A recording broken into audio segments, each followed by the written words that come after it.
Welcome back everyone to another video here at Alexis Hidalgo Tech. Today I'm going to show you how to configure your UGREEN DH2300 NAS directly from your smartphone to completely replace Google Photos, enabling automated real-time syncing for every photo and video you capture on your device. This is the second device I'm integrating into the system. The first one was the iPhone. Here are the steps to get it done. First, search for the UGREEN NAS app in the store and hit install. Launch the application, accept the terms of service, and grant the required system permissions. Next, select Connect with an existing account. At the top of the interface, select your specific NAS unit. For optimal performance and data transfer rates, make sure your device is connected to the same local network as the NAS. Input your username and password.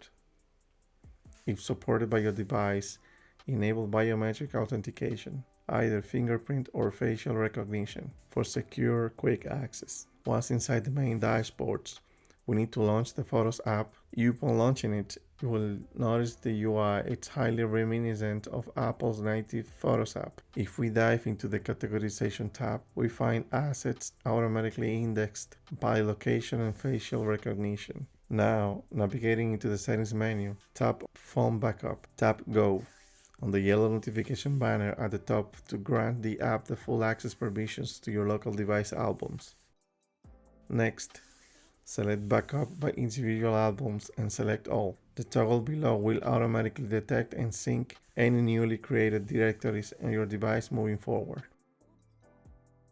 After that, designate the destination directory of the NAS where your media will be stored. I'm going to map it to the exact same directory where I archived my iPhone backups. Returning to the Photos app interface, you will see a prompt at the top to activate backup, a toggle that I missed on the previous screen. Once we flip that switch, the background data synchronization triggers instantly, copying over our files. Heading back to the main library, we can now see the media from the specific smartphone successfully synced.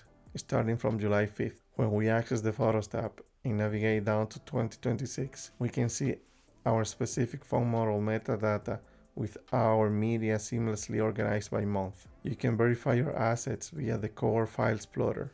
Navigating to the Personal Area directory, and then the Photos folder reveals the root directories for all synced devices. If I jump into 2026, I can browse the monthly subfolders containing the raw photo and video files.